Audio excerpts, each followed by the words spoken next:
Welcome to feel my love group. ಇವತ್ತಿನ ನಮ್ಮ ಕಾಲರ್ಸ್ನ ಮಾತಾಡ್ಸೋಣ.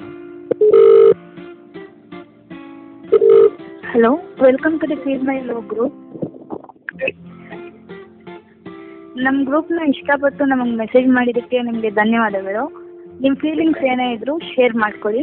ಅಂದರೆ ನೀವು ನಿಮ್ಮ ಪ್ರೀತಿ ಪಾತ್ರರಿಗೆ ಅವ್ರ ಜೊತೆ ಆಗಿರೋ ಎಕ್ಸ್ಪೀರಿಯೆನ್ಸು, ಇನ್ ಕೇಸ್ ಅವ್ರು ಬಿಟ್ಟು ಹೋಗಿದ್ರೆ ಇಲ್ಲ ಅಂದರೆ ಇದ್ದರೆ ಏನಾದರೂ ಅವ್ರ ಬಗ್ಗೆ ಫೀಲಿಂಗ್ಸ್ ಶೇರ್ ಮಾಡ್ಕೊಬೇಕು ಅನ್ನೋಂಗಿದ್ರೆ ನೀವು ಮಾಡ್ಕೊಬೋದು. ನಾನು ಕೂಡ ಇಷ್ಟಪಟ್ಟಿದ್ದೀನಿ. ಇಷ್ಟಪಟ್ಟರೆ ಕಳ್ಕೊಂಡಿರೋದು ನಮ್ಮ ಅಪ್ಪ ಅಮ್ಮಗೋಸ್ಕರ, ನನ್ನ ಫ್ಯಾಮಿಲಿಗೋಸ್ಕರ. ಆ್ಯಕ್ಚುಲಿ ನನಗೂ ಕೂಡ ಅದೇನೋ ಆಸೆ, ಒಂಥರ ಏನಂದರೆ ಲವ್ ಮಾಡಿಬಿಟ್ಟು ಮದುವೆ ಆಗಬೇಕು ಅಂತ. ಬಟ್ ಒಂದು ಕಡೆ ಯೋಚನೆ ಮಾಡಿದರೆ ಹುಟ್ಟಿ ಬೆಳೆಸಿರೋ ಇಷ್ಟೊಂದು ಒಂದೇ ನನ್ನ ತಂದೆ ಒಂದು ಫಾರ್ಮರ್, ಅವ್ರಿಗೆ ಓದೋಕ್ಕೆ ಬರೋಕ್ಕೆ ಏನೂ ಬರೋಲ್ಲ. ಬಟ್ ನನ್ನ ಒಬ್ಬ ಇಂಜಿನಿಯರ್ ಆಗಿ ಮಾಡಿದ್ದಾರೆ. ಬಟ್ ಮಾಡಿದರೆ ಇವರಿಗೆಲ್ಲ ಮೋಸ ಮಾಡಬಾರ್ದು. ಮುಂಚೆಯಿಂದ ಉಳ್ಸ್ಕೊಂಬಂದಿರೋದು ಏನು ಗೊತ್ತಾ, ರೆಸ್ಪೆಕ್ಟ್ ಇರುತ್ತೆ. ತಾತನ ಕಾಲದಿಂದ ಉಳ್ಸ್ಕೊಂಬಂದಿರೋ ರೆಸ್ಪೆಕ್ಟ್, ಅದನ್ನ ಉಳಿಸ್ಕೋಬೇಕು ಅಂತ ಹೇಳ್ಬಿಟ್ಟು ನನ್ನ ಪಾಡಿಗೆ ನಾನು ಸ್ಯಾಕ್ರಿಫೈಸ್ ಮಾಡಿದ್ದೀನಿ. ಆ ಥರ ಎಕ್ಸ್ಪೀರಿಯೆನ್ಸ್ ಆಗಿದೆ ನನಗೆ. ಬಟ್ ಕೆಲವೊಂದು ಟೈಮಲ್ಲಿ ತಪ್ಪು ಮಾಡಿದ್ದೇನೋ, ಒಂದೊಂದು ಟೈಮಲ್ಲಿ ಮನೇಲಿ ಅಪ್ಪ ಅಮ್ಮಗೆ ಹೇಳಿ ಒಪ್ಪಿಸಿ ಮಾಡ್ಕೋಬೋದಿತ್ತೇನೋ ಅಂತ ಅನಿಸಿರೋದು ಕೂಡ ಇದೆ. ಬಟ್ ಕೆಲವೊಂದು ಸಿಚುವೇಶನ್ ನೆನ್ಸ್ಕೊಂಡ್ರೆ ಒಂದು ಕಡೆ ಒಳ್ಳೇದು ಅನ್ಸಿದ್ರೆ ಒಂದು ಕಡೆ ಮಿಸ್ ಮಾಡ್ಕೊಂಡೇನೋ ಅಂತ ಅನ್ಸಿದ್ದೆ ಒಂದೊಂದು ಟೈಮ್ ತಪ್ಪು. ಅಂದರೆ ನೀವು ಲವ್ ಮಾಡೋದಕ್ಕಿಂತ ಮುಂಚೆನೇ ಇದು ಯೋಚನೆ ಮಾಡ್ಬೋದಿತ್ತಲ್ವಾ? ಮಾಡ್ಬೋದಿತ್ತು. ಸಪೋಸ್ ನನಗೆ ಅಂದರೆ ಸರ್ಕಮ್ಸ್ಟೆನ್ಸ್ ಇರುತ್ತಲ್ವ, ಅದೆಲ್ಲ ಅದಂತ ಇದು ಒಂದು ಆ್ಯಕ್ಚುಲಿ ಹೇಳ್ಬೇಕಂದ್ರೆ ನನಗೆ ನನ್ನ ಮೈಂಡಲ್ಲಿ ಯಾವ ಥರ ಸೆಟ್ ಆಯ್ತು ಅಂದರೆ, ಒಂದು ಬಂದುಬಿಟ್ಟು ಟೆಂಕರ್ನ ನೋಡಿದರೆ ಒಪ್ತದೇನೋ ಮನೇಲಿ ಅಂತ ಆ ಥರ ಅಂದ್ಕೊಂಡೆ. ಆ ಥರನೇ ಒಬ್ಬರು ಸಿಕ್ಕರು, ಅನ್ನೊಂದು ಪರ್ಸನ್. ಏನೋ ಪರ್ಸನ್ ಅಂದರೆ ಯಾವ ಥರ?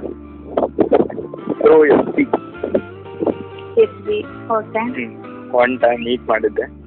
ಒನ್ ಟೈಮ್ ಜಾಬ್ ಬೇಕು ಅಂತ ಎಷ್ಟು ಮನೆ ಕೂಡ ಹೋಗ್ಬೇಕು ಚೆನ್ನಾಗಿತ್ತು. ಬಟ್ ಆ ಟೈಮಲ್ಲಿ ಯಾವ ಥರ ಅವ್ರ ಮೈಂಡ್ ಸೆಟ್ ಏನಾಗಿತ್ತು ಅಂದರೆ, ಹೊರಗಡೆ ಹುಡುಗರು ಚೆನ್ನಾಗಿರಲ್ಲ, ಒನ್ ಟೈಮ್ ಹೊಂದ್ಕೊಳ್ಳಲ್ಲ, ಫ್ಯಾಮಿಲಿ ರಿಲೇಟಿವಲ್ಲೇ ಮಾಡಬೇಕಂತ. ಅದಾದ ಟೈಮಲ್ಲಿ ಇನ್ನೊಬ್ರು ಎಂಟ್ರಿ. ಬಿಕಾಸ್ ಆ ಥರ ಅನ್ಕೊಂಡು ನಾನು ಎರಡೇ ಕಡೆ ನಾನು ಏನು ಅನ್ಕೊಂಡೆ, ನನ್ನ ಮನೇಲಿ ಹೇಳಿದೆ ಇಬ್ಬರು ನೇಮ್ ಹೇಳೋಣ ಅಂದರೆ ಯಾವ ಥರ ಅಂದರೆ, ನನಗೆ ಆ್ಯಕ್ಚುಲಿ ಇಷ್ಟ ಇದ್ದಿದ್ದು ಒಬ್ರು. ಅವ್ರದ್ದು ಹೇಳಿದ್ರು ಆಯಿತು ಒಪ್ಸ್ಬೋದು ಅಂತ ಅನ್ಕೊಂಡೆ. ಕೆಲವೊಂದು ಸಿಚುವೇಶನ್ ಅಂದರೆ ಓಕೆ ಓಕೆ. ಹಲೋ ಹಲೋ ಅಂದರೆ ಇಬ್ಬರು ಅಂದರೆ ಇಬ್ಬರು ಹುಡುಗಿರು ಅಂತನಾ ಏನು? ಇಬ್ಬರು ಹುಡುಗಿರು ಅಂದರೆ ಅದೇ ಇವಾಗ ಸಪೋಸ್ ನಾನೊಬ್ರು ಔಟ್ ಸೈಡ್ ಬೇರೆಯವ್ರನ್ನ ಇಷ್ಟಪಟ್ಟಿದ್ದೆ. ಬಟ್ ಮನೇಲಿ ಅವ್ರ ಮೈಂಡಲ್ಲಿ ಇದ್ದಿದ್ದು ರಿಲೇಟಿವ್ನ ಮಾಡ್ಕೋಬೇಕಂತ.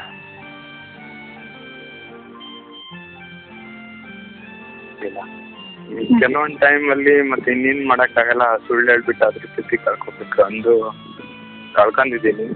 ಅದಾದಮೇಲೆ one time after some time ಹಿಂಗಾಯಿತು,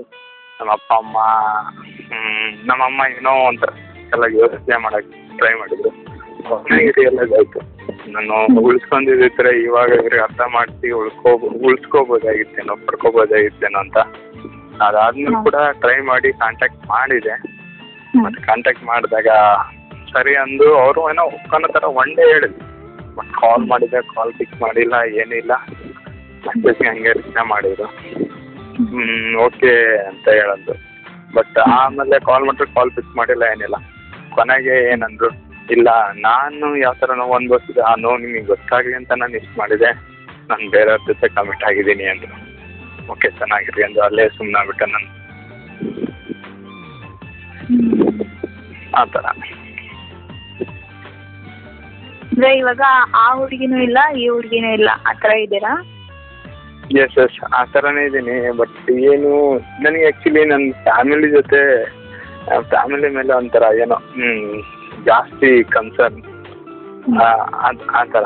but ಒಂದು ಕಡೆ ಇವಾಗ ಹೆಂಗಿದೆ ಅಂದರೆ ನಾನು ಆ್ಯಕ್ಚುಲಿ ಬೆಳ್ಕೊಂಬಂದಿದ್ದೆ ವಿಲೇಜ್ ಬ್ಯಾಕ್ಗ್ರೌಂಡ್, ಗೌರ್ಮೆಂಟ್ ಸ್ಕೂಲಲ್ಲಿ ಓದಿ. ಬಟ್ ಆ ಥರ ಎಲ್ಲ ನೋಡ್ಕೊಂಬಂದಿದ್ದೀನಿ. ಬಟ್ ಇವಾಗ ಸಿಟಿ ಲೆವೆಲಲ್ಲಿ ಎಲ್ಲರೂ ಎಂಜಾಯ್ ಮಾಡೋದು ಆ ಥರ ನೋಡಿ ನನಗೂ ಮಾಡಬೇಕು ಅನಿಸುತ್ತೆ. ಬಟ್ ಇವಾಗ ಕರಿಯರ್ ಲೈಫ್ ಅಂತ ಸ್ಟಾರ್ಟ್ ಆದಮೇಲೆ ಬರೀ ಜಾಬ್ ಮಾಡೋದಾಗುತ್ತೆ, ಬೇರೆ ಯಾವ ಕಡೆನೂ ಹೋಗಲ್ಲ. ಸಪೋಸ್ ಇವಾಗಲೂ ಕೂಡ ಮೈಂಡಲ್ಲಿ ಸೆಟ್ ಆಗಿದೆ, ಯಾರೋ ಚೆನ್ನಾಗಿರೋರು ಸಿಕ್ಕರೆ, ಒಳ್ಳೇದು ಸಿಕ್ಕರೆ, ಸೇಮ್ ಅಂತ ಒಬ್ರು ಸಿಕ್ಕರೆ ಒಪ್ಪಿಸ್ಬೋದು, ಮಾಡ್ಕೋಬೋದು ಅಂತ. ಬಟ್ ಯಾರೂ ಸಿಗ್ತಲ್ಲ. ಬಟ್ ಏನೋ ಒಂದ್ಸರಿ ಕಳ್ಕೊಂಬಿಟ್ಟಿದ್ದೀನಿ. ಅವಾಗ ಏನಂತು, ಹೋಗ್ಲಿ ಬಿಟ್ಟು ನಾನು ಮಾಡಿರೋ ತಪ್ಪಿಗೆ ಇದು ಪ್ರಾಯಶ್ಚಿತ್ತ ಪಾಪ ಅನ್ಕೊಂಡ್ಬಿಟ್ಟು ಸುಮ್ಮನೆ ಬಿಟ್ಟಿದ್ದೀನಿ. ಆ ಥರ ಇದೆ ನನ್ನ ಪ್ರಾಬ್ಲಮ್.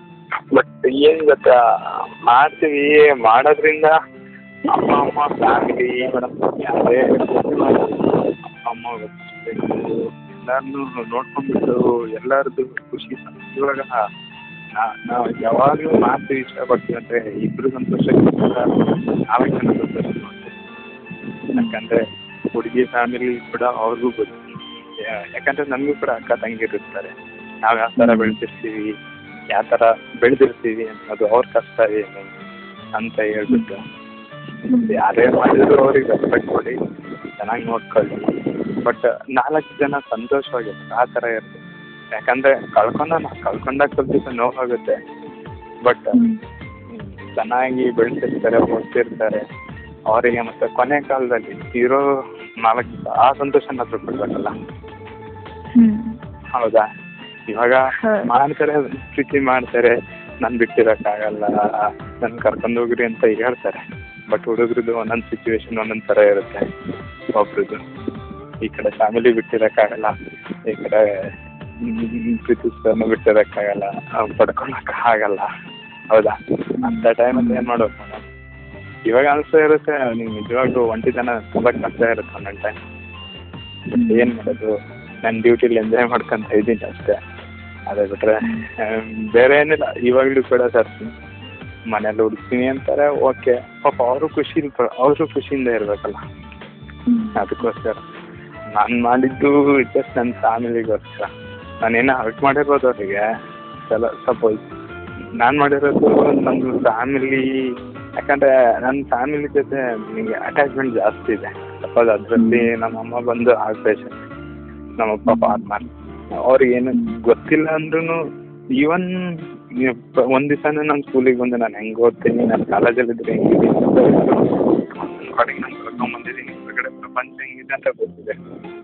ಬಟ್ ಇಷ್ಟೆಲ್ಲ ಬೆಳೆಸಿರ್ತಾರೆ. ನನ್ನ ಆ್ಯಕ್ಚುಲಿ ನನ್ನ ಬ್ಯಾಕ್ಗ್ರೌಂಡ್ ಬಂದು ವಿಲೇಜ್ ಬ್ಯಾಕ್ಗ್ರೌಂಡ್. ಈಗ ಸಪೋಸ್ ಸಿಟಿ ಲೆವೆಲಲ್ಲಾದರೆ ಯಾರಾದರೂ ತಪ್ಪು ಮಾಡಿದ್ರೆ ಪಕ್ಕದ ಮನೆಯವರಿಗೆ ಗೊತ್ತಾಗುತ್ತೆ. ಬಟ್ ವಿಲೇಜಲ್ಲಿ ಹಂಗಾಗಲ್ಲ. ಸಪೋಸ್ ತಪ್ಪು ಮಾಡಿದ್ರೆ ಎಲ್ಲರೂ ಬೆಟ್ ಮಾಡಿ ತೋರಿಸ್ತಾರೆ, ಈ ಥರ ಮಾಡಿಬಿಟ್ಟ ಅಂತ ಹೇಳ್ಬಿಟ್ಟು. ಅದೊಂದು ರೆಸ್ಪೆಕ್ಟ್, ಅದೊಂದು ಆ ಥರ ಇರುತ್ತಲ್ಲ, ಅದಕ್ಕೆ ಹೆದರ್ಬಿಟ್ಟು ನಾನು ಕಳ್ಕೊತಿದ್ದೀನಿ. Okay okay. ಇನ್ ಕೇಸ್ ನಿಮ್ಮ ರೆಕಾರ್ಡಿಂಗ್ನ ನಿಮ್ಮ ಪ್ರೀತಿಸಿದ ಹುಡುಗಿ ಕೇಳಿದ್ರೆ ಅವ್ರಿಗೆ ಏನು ಮೆಸೇಜ್ ಕೊಡಬೇಕು ಅಂತ ಇದ್ದೀರಾ? ಏನಿಲ್ಲ ಮೇಡಮ್, ಅವ್ರ ಲೈಫಲ್ಲೇ ಇರಲಿ, ಹೇಗೆ ಇರಲಿ, ಚೆನ್ನಾಗಿರಲಿ. ಸಪೋಸ್ ನಾನು ಮಾಡಿರೋದು ಕೂಡ ಕೆಲವೊಂದು ಟೈಮ್ ಹರ್ಟ್ ಆಗಿರ್ಬೋದು. ಅವ್ರು ಯಾಕಂದರೆ ನನಗಿಂತ ಜಾಸ್ತಿನೇ ಇಷ್ಟಪಟ್ಟಿರ್ತಾರೆ. ಯಾಕಂದರೆ ನನಗೆ ಗೊತ್ತಿರೋ ಪ್ರಕಾರ ಹುಡುಗಿ ಲೈಫಲ್ಲಿ ಫಸ್ಟ್ ಟೈಮ್ ಯಾರು ಇಷ್ಟಪಟ್ಟಿರ್ತಾರೋ ಒಂದು ಕೊನೆ ತನಕ ಮರಲ್ಲ ಅಂತ ನನಗೆ ಗೊತ್ತು. ಹೌದಾ? ಅವರು ಮರ್ತಿರಲ್ಲ. ಬಟ್ ಏನು ಮಾಡ್ತೀವಿ, ಎಷ್ಟೋ ಜನ ಇರ್ತಾರೆ, 100ರಲ್ಲಿ 10% ಆದರೂ ಮರದೇ ಇರೋಂಥ ಹುಡುಗಿ ಇರ್ತಾರೆ. ಅದ್ರಲ್ಲಿ ಅವರು ಕೂಡ ಒಬ್ರು ಅನ್ಕೊಂತೀನಿ ನಾನು. ಅವ್ರಿಗೆ ಮೇ ಬಿ ನೆನಪಿದ್ದೇ ಇರ್ತೀನಿ ಯಾವಾಗಿದ್ದು. ಚೆನ್ನಾಗಿರಲಿ, ಅವ್ರ ಫ್ಯಾಮಿಲಿ ಚೆನ್ನಾಗಿ ನೋಡ್ಕೊಳ್ಳಿ, ಚೆನ್ನಾಗಿದ್ದರೆ ಸಾಕು ಲೈಫಲ್ಲಿ. ನಾನು ಅದೇ ಹೇಳಿದೆ ಲಾಸ್ಟ್ ಮಾರ್ಕ್ ಕೂಡ, ಬಟ್ ಲೈಫಲ್ಲಿ ಚೆನ್ನಾಗಿರಿ ಅಂತ ಅಷ್ಟೇ ಹೇಳೋದು. ಇವಾಗ ಮೋಸ ಮಾಡಿದ್ರು ಅದು ಮಾಡಿದ್ರು ಅಂತೇಳಿ ಬೇರೆ ಹುಡುಗರು ಥರ ಬೈಯೋದು, ಗಲಾಟೆ ಮಾಡೋದು, ಇನ್ನೊಬ್ರಿಗೆ ಹೇಳಿ ಇದು ಮಾಡೋದು, ಅದರಲ್ಲಿ ಏನು ಅರ್ಥನೇ ಇರಲ್ಲ. ಯಾಕಂದರೆ ಅವ್ರಿಗೂ ಅವ್ರದ್ದೇ ಆದಂಥ ಫೀಲಿಂಗ್ಸ್ ಇರುತ್ತೆ ಎಲ್ರಿಗೂ. ಈವನ್ ನನ್ನ ತಂಗಿಗಾದರೂ ಅವ್ರದ್ದೇ ಆದಂಥ ಫೀಲಿಂಗ್ಸ್ ಇರುತ್ತೆ. ಅದಕ್ಕೆಲ್ಲ ರೆಸ್ಪೆಕ್ಟ್ ಕೊಡಬೇಕಲ್ಲ ನಾವು. ಎಲ್ರಿಗೂ ಅವ್ರದ್ದೇ ಆದಂಥ ಸ್ವಂತ ಜೀವನ ಇರುತ್ತೆ. ಹಾಗಾಗಿ ಅವ್ರಿಗೆ ರೆಸ್ಪೆಕ್ಟ್ ಕೊಡಬೇಕು. ಅವ್ರಿಗೆ ರೆಸ್ಪೆಕ್ಟ್ ಕೊಟ್ಟು ಅವ್ರು ಇಷ್ಟಪಟ್ಟ ಜೊತೆ ಚೆನ್ನಾಗಿರಲಿ, ಲೈಫಲ್ಲೇ ಇರಲಿ. ಓಕೆ, ಚೆನ್ನಾಗಿರಲಿ ಅಂತ ಹೇಳ್ತೀನಿ ಅಷ್ಟೇ. ಓಕೆ, ಈ ಸಮಾಜಕ್ಕೆ ಏನು ಹೇಳಬೇಕು ಅಂತಿದ್ದೀರಾ? ಸಮಾಜಕ್ಕೆ ಮೇಡಮ್, ಸಮಾಜದಲ್ಲಿ ಏನಿಲ್ಲ, ಎಲ್ರಿಗೂ ಅಪ್ಪ ಅಮ್ಮ ಅಕ್ಕ ತಂಗಿ ಎಲ್ಲರೂ ಇರ್ತಾರೆ. ಎಲ್ರಿಗೂ ಅವ್ರದ್ದಾದಂಥ ಏನು ಫ್ಯಾಮಿಲೀಲಿ ಅಕ್ಕ ತಂಗಿಗೆ ಅಮ್ಮಗೆ ಏನು ರೆಸ್ಪೆಕ್ಟ್ ಕೊಡ್ತಿರೋದು ಅದೇ ಥರ ಎಲ್ಲ ರೆಸ್ಪೆಕ್ಟು ಎಲ್ಲನೂ ಹಂಗೆ ಅನ್ಕಂಡು ಮಾಡಿ. ಕೆಲವೊಂದು ಟೈಮು ಹುಡುಗರು ತಪ್ಪು ಮಾಡ್ತಾರೆ, ಹುಡುಗಿರು ತಪ್ಪು ಮಾಡ್ತಾರೆ. ಬಟ್ ಕೆಟ್ಟದಾಗಿ ದೃಷ್ಟಿಲಿ ಎಲ್ಲರೂ ನೋಡ್ತಾರೆ, ನೋಡಲ್ಲ ಅಂತಲ್ಲ. ಬಟ್ ಅಟ್ಲೀಸ್ಟ್ ಏನು ಎಲ್ರಿಗೂ ಆದಷ್ಟು ಕೈಯಿಂದ ಹೆಲ್ಪ್ ಮಾಡಬೇಕು ಕಷ್ಟದಲ್ಲಿದ್ದಾರೆ ಅನ್ನೋರಿಗೆ. ನಮ್ಮ ಅಪ್ಪ ಅಮ್ಮ, ನನ್ನ ರಿಲೇಟಿವ್ಸ್, ನಮ್ಮ ಫ್ಯಾಮಿಲಿ ಅಂತ ಹೇಳಿ ಎಲ್ರಿಗೂ ಹೆಂಗೆ ರೆಸ್ಪೆಕ್ಟ್ ಕೊಟ್ಬಿಟ್ಟು ನಾವು ನೋಡ್ಕೊತೀವಿ, ಅವ್ರಿಗಿರೋ ಇಂಪಾರ್ಟೆನ್ಸ್ ಹೆಂಗೆ ಕೊಡ್ತೀವಿ, 100% ಫ್ರೆಂಡ್ಸ್ ಅಂತಲೂ ಅವ್ರಿಗೂ ಹಂಗೆ ಕೊಡಿ. ಮುಂದೆ ಲೈಫಲ್ಲಿ ಒಂದು ಒಳ್ಳೆ ಸಮಾಜ ಇದಾಗುತ್ತೆ. Okay, feel my love group ಜೊತೆ ನಿಮ್ಮ ಫೀಲಿಂಗ್ಸ್ನ ಶೇರ್ ಮಾಡ್ಕೊಂಡಿದ್ದಕ್ಕೆ ತುಂಬ ಧನ್ಯವಾದಗಳು. ನಿಮ್ಮ ರೆಕಾರ್ಡಿಂಗ್ಸ್ನ ಇನ್ನು 2 ಡೇಸಲ್ಲಿ ಅಪ್ಲೋಡ್ ಮಾಡ್ತೀವಿ. Thank you. Thank you. ಇಷ್ಟೊತ್ತು ನಮ್ಮ ಬಳಿ ನಿಮ್ಮ ಫೀಲಿಂಗ್ಸನ್ನು ಹಂಚ್ಕೊಂಡಿದ್ದಕ್ಕೆ ತುಂಬ ಧನ್ಯವಾದಗಳು. ಲೈಫಲ್ಲಿ ಏನಾದರೂ ಪಡ್ಕೋಬೇಕು ಅಂತಿದ್ರೆ ಒಂದನ್ನು ಕಲ್ತ್ಕೊಳ್ಳೇಬೇಕಲ್ವಾ? ಪ್ರೀತಿ ಯಾರನ್ನು ಹೇಗೆ ಬೇಕಾದ್ರೆ ಬದಲಾಯಿಸುತ್ತಲ್ವಾ? ಕಳ್ಕೊಂಡ್ಮೇಲೆ ಗೊತ್ತಾಗೋದು ಅದರ ಬೆಲೆ ಏನು ಅಂತಂದ್ಬಿಟ್ಟು. ಇಷ್ಟೊತ್ತು ನಮ್ಮ ಜೊತೆ ಮಾತಾಡಿದವರಿಗೆ ನಿಮಗೇನೋ ಸಮಾಧಾನ ಮಾಡಬೇಕು ಅಥವಾ ಅವ್ರಿಗೇನೋ ಕಮೆಂಟ್ಸ್ ಕೊಡಬೇಕು ಅಂತಿದ್ರೆ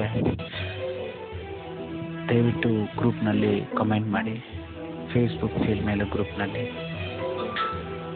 ನಿಮ್ಮ ಫೀಲಿಂಗ್ಸನ್ನ ನಮ್ಮ ಜೊತೆ ಹಂಚ್ಕೋಬೇಕು, ಎಲ್ಲನೂ ಹೇಳ್ಕೋಬೇಕು, ಎಲ್ಲರಿಗೂ ನನ್ನ ಫೀಲಿಂಗ್ಸ್ ತಿಳಿಸ್ಬೇಕು ಅಂತೇಳಿ ನಿಮ್ಮ ಮನಸ್ಸು ಅನ್ಕೊಳ್ತಾ ಇದ್ದರೆ ಇಲ್ಲ ಅಂತ ಬರೆದು ನಿಮ್ಮ ನೇಮ್ ಹಾಕಿ 9743425888 ಈ ನಂಬರ್ಗೆ ಮೆಸೇಜ್ ಮಾಡಿ. ವಿತ್ 48 hours ಒಳಗಡೆ ನಿಮಗೆ ಕಾಲ್ ಮಾಡ್ತೀವಿ. ನಿಮ್ಮೆಲ್ಲ ಫೀಲಿಂಗ್ಸನ್ನು ಶೇರ್ ಮಾಡ್ಕೊಳ್ಳಿ ನಮ್ಮ ಜೊತೆ. ಯೂಟ್ಯೂಬ್ನಲ್ಲಿ ಅಪ್ಲೋಡ್ ಮಾಡಿ ನಿಮ್ಗೆ ಅದರ ಅಡ್ರೆಸ್ಸನ್ನು ಮಾಡ್ತೀವಿ. ನೀವು ಎಷ್ಟೇ ವರ್ಷ ಕಳೆದು ನೋಡಿದರೂ ಅಷ್ಟೇ ಆ ಫೀಲಿಂಗ್ಸ್, ನೀವು ಮಾತಾಡಿದ ಮಾತು ಎಲ್ಲನೂ ಸಮೇತ ಅಲ್ಲೇ ಇರುತ್ತೆ. Group admin